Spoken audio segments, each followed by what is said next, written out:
Welcome to the American Roundtable. I am Al Spry.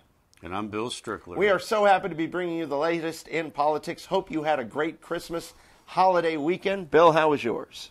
It was great. And I enjoyed hearing people say Merry Christmas this year, even though it's not politically correct. But now that Trump's in office, maybe it'll make a comeback. Maybe things are looking up a little bit. The stock market's up. You know, we're trying to stay positive. President Obama, we're going to cover him. He said if he would have run this past year, he would have won again. Donald Trump doesn't think that's necessarily true. Also, we'll be talking about Israel, cover a little bit of terrorism, because the two are kind of related sometimes. And we will also be talking a little bit about a Christmas story that you'll find a little fun as well, to wrap things up. Again, it's American Roundtable. We love you so much, and we thank you so much for supporting us here on Tough TV Network and on Tough TV 38. Again, we'll be right back after this. Welcome back to the American Roundtable. So let's talk about President Obama saying that he would beat Donald Trump if they actually went head-to-head in an election. Isn't that something? I think Obama thinks he would have just beaten everybody because he's so awesome, according to him. But he declared in an exit interview, because he's giving these like last interviews now and before his term ends very, very shortly, less than a month, saying he could have won the election if his name were in the ballot, taking a swipe at Clinton and Trump. Trump countering that assertion with, yes, another tweet. We know how much the Donald loves to tweet. He wrote, "No way!" exclamation point. Obama argued Americans still support his progressive agenda. And wait, isn't that the agenda where all the jobs go overseas and stuff? And, exactly. And you can't afford your health care anymore? And yep. But, I mean, it helps gay people. This is a good thing. Helps, it helps some people. So it's a mixed bag. But for him to claim that everyone's behind him, if that was the case, Hillary would have won, don't you think? Well, the way I look at it, keeping anybody alive by giving them health care, that's a positive, and I got to hand it to Obama for that. There are people that I know that are alive because of Obamacare. But for him to say that he would win, you know, that's very subjective.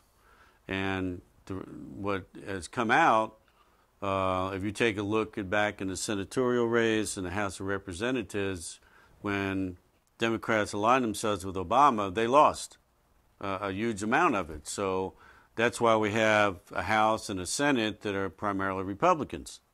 And I've said all along that people wanted to get away from another 4 years of Obama. Well, here's the quote from Obama: "I am confident in this vision because I'm confident that if I had run again and articulated it, I think I could have mobilized a majority of the American people behind it."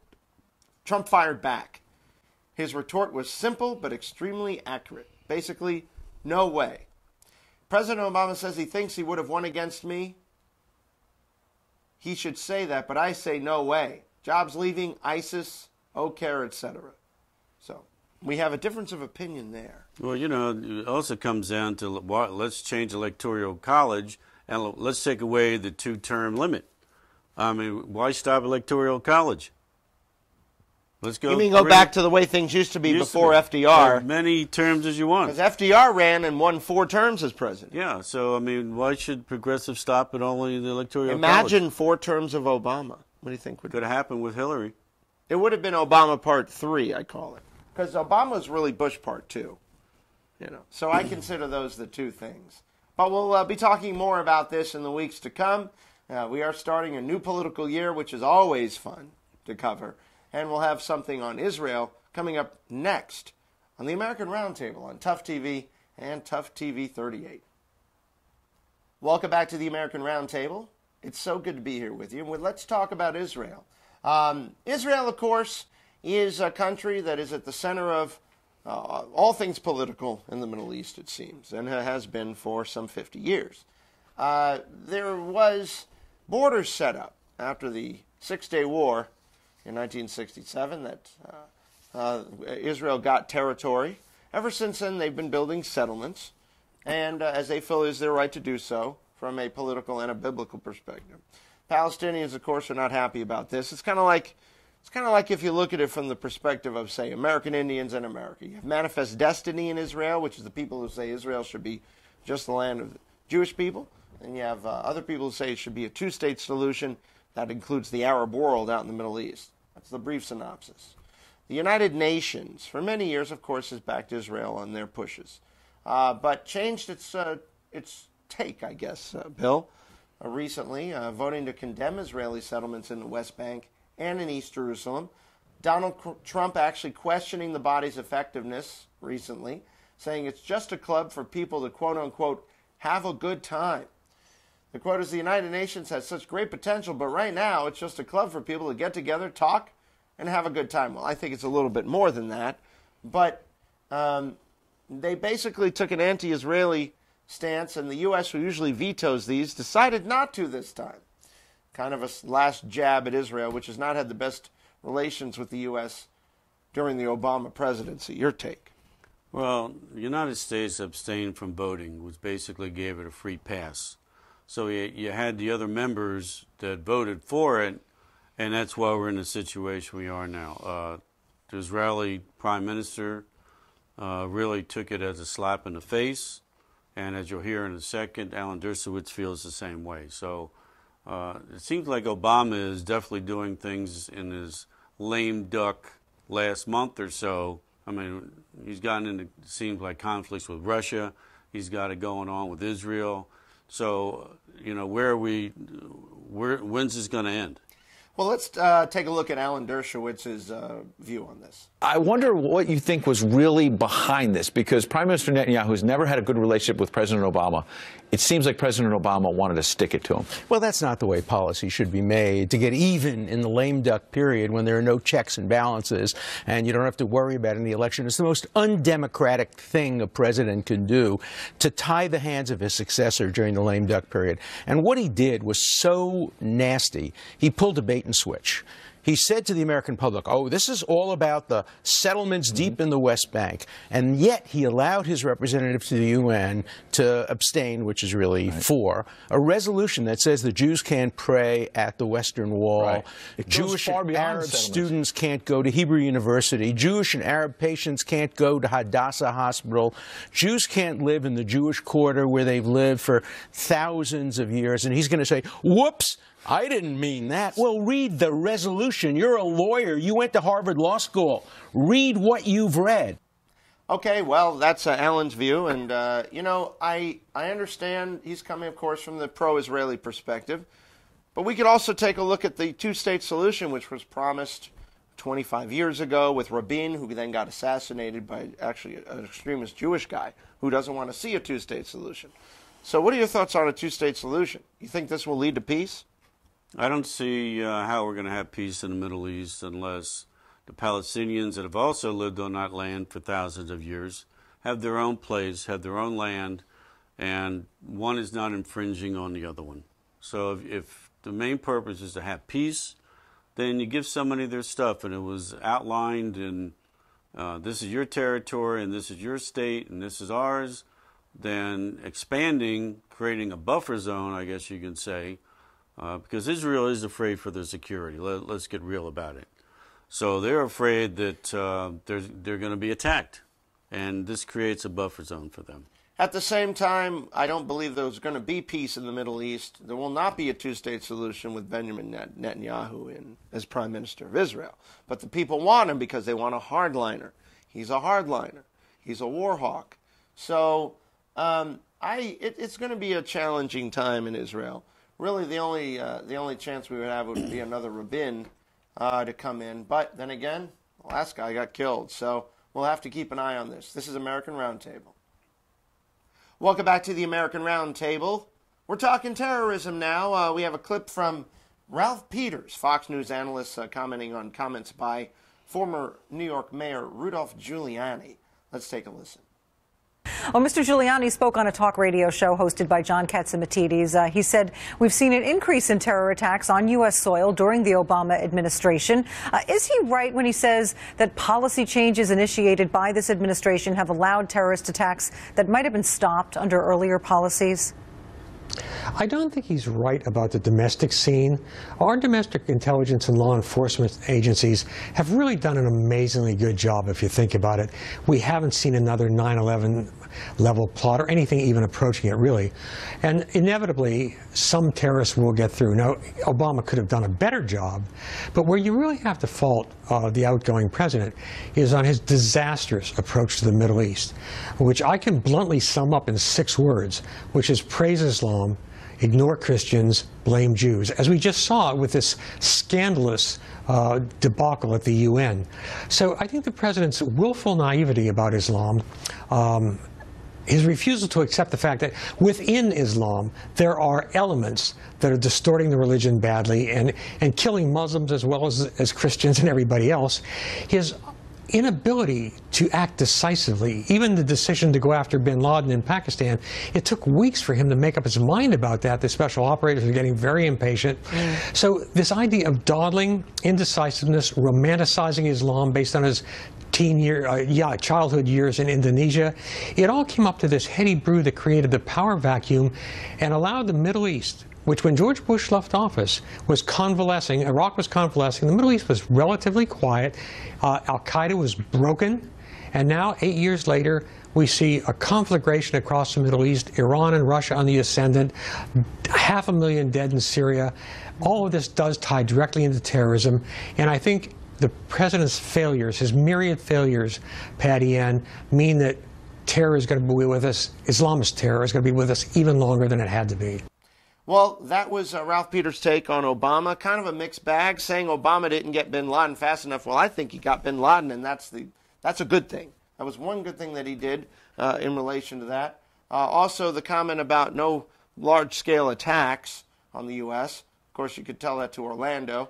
There's been smaller-scale attacks. It seems like the terrorists are moving to small, calculated-scale attacks. They're moving to basically off-the-grid targets to where you can't be at all places at all times. And like the Pulse attack in Orlando, but like Giuliani was saying, that there hasn't been any major attacks since 9/11. Well, yeah, they had the attack in Nice with the guy running the truck into people. Just recently in Berlin with a guy running a vehicle into people. So I think we're going to see more of this, but not the large-scale attacks of a 9/11 per se. But you know, it would be interesting to kind of, you got to get to the problem if we're ever going to solve it. If we're ever going to solve this war on terror or win the war on terror, whatever you want to call it, we have to understand where this is coming from. All of this stuff stems from manipulation by leaders to get people to do the bidding of the leaders. Now it's ISIS. ISIS was an outgrowth of Al-Qaeda, which is much more larger, much more effective, much more militarized. But if we don't start looking at the root causes of the grievances in the Middle East and try to get the minds and hearts, as they used to say, I don't think we're going to be able to win anything, because you're just going to keep having this thing cycle over and over again. What do you think? Well, we're allowing, and Obama's trying to get more people from the Middle East to get into the United States before Trump takes office. I mean, there's a lot of things going on here that are trying to be put in place before Trump gets here, because Trump is going, in my opinion, is going to make changes, and that's why he was elected, to make changes. So if we start getting people in here, we don't find out who they are, what ties they are, we're going to be another Berlin, or we're going to be another Nice. Well, we're already seeing it. We have Orlando, you know, which was tied to ISIS. The guy was influenced by ISIS. He watched the ISIS videos. He talked about Syria when the police were interviewing him. He talked about troops in Syria and troops in other Middle Eastern countries. We have to get a handle on this, or it will keep festering. This is American Roundtable. More in a moment. Welcome back to American Roundtable. So let's talk about Rand Paul and his sense of humor that he gets every year. I didn't know he had one, did he? He's got one. There you go. Rand Paul, of course, is not a big Donald Trump fan. He's using the holiday of Festivus, which was first promulgated on the Seinfeld show, if you remember that. There was a Festivus holiday for people who didn't like Christmas or Hanukkah or any of those other holidays. And this is where you can air your grievances. It's part of the Festivus holiday. So let's take a look at some of Rand Paul's grievances. So let's talk about it. What do you got? Let's take a look. First off, he tweeted about Donald Trump's cabinet. Says a new administration is looking good. Haven't seen this many billionaires in one place since I staked out the Bilderbergs with Alex Jones. Good times. On Peter Thiel. Peter Thiel is advising the president-elect. That's great, but his plan to make the Statue of Liberty into a digital shop sign is a bit much. Rick Perry, my favorite cabinet pick is, what's his name? It's the guy that wanted to eliminate the Department of Energy. Hang on, I'll think of it.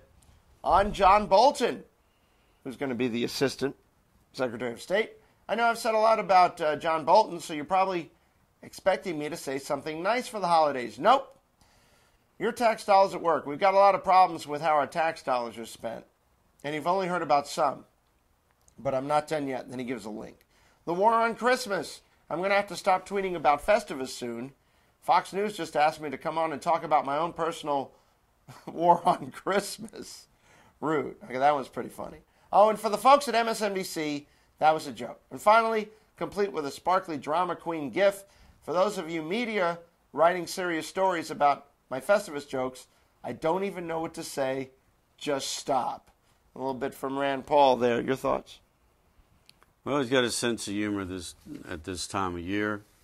He's got a few points that he could either say something piercing or say something with a sense of humor. So let's take a look at it and say, hey, he's got something to say, and at least he's saying it in a funny way. Well, we have a lot to be thankful for, and I'm thankful I don't live in Chicago. What's going on in Chicago, Bill? Well, this is another more shootings, more attacks in Chicago. What gets me out is we know there's a problem in Chicago, and it's been going on for years. Where's the Christmas spirit, man? My goodness. Well, I don't know if Santa Claus would visit certain neighborhoods there because he could be a target. That doesn't sound good. It doesn't, but when you have people dying for no reason at all. At least 41 people shot, 11 fatally between Friday evening and Sunday night in Chicago. Something's got to stop. Chicago reminds me of New York in the 70s. We need new leadership. And we'll leave you with that. Some final thoughts in a moment on Tough TV's American Roundtable. Welcome back to the American Roundtable on Tough TV and Tough TV 38. Well, if you don't want to live in Chicago anymore, like we were intimating, a friend of mine just actually moved to Chicago, but it's a nice town. It just has some stuff that really needs to happen to make people feel a little safer. The 10 fastest growing U.S. states. These sound like states, either you want to get away to like the great outdoors or you want to get warm. Florida, of course, is one of them, up at 1.82%, almost 2%. Idaho, wide open spaces there, famous potatoes. Nevada, Las Vegas, obviously. Well, that's where the Raiders are going to go. Yeah. Where else? What are the other two states? And then you have Washington at number 5, another 2%er, and then taking the top 5 is Utah. So I guess we're going to have more Mormons. People will be moving to Utah, becoming Mormons, and more Mormons and celebrating Christmas. Well, that's do they do Christmas, right? The Mormons? I think so. It's the other ones that don't do the Christmas. I don't know about the other ones. I think of the. Well, anyway, that's the top 5 destinations. And now something to make you laugh a little bit. A little lighthearted story.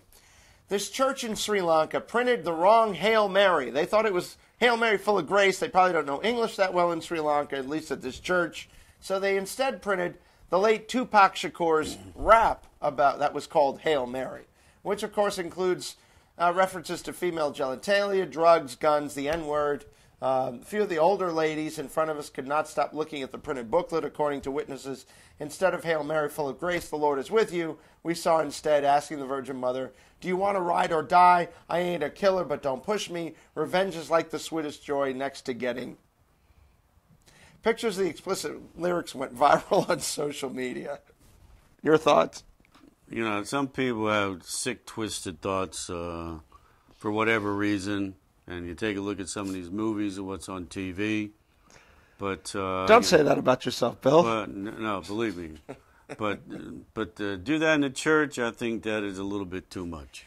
Well, I think it was an honest. I'm hoping it was an honest mistake. You know, according to this, when they looked at the page, they saw it before the start of the show. 2 people saw it, alerted us to it.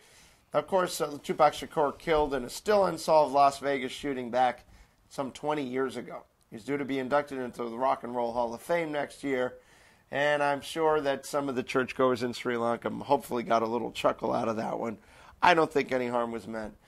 And, of course, we want to wish you the merriest of holidays, the happiest of New Years.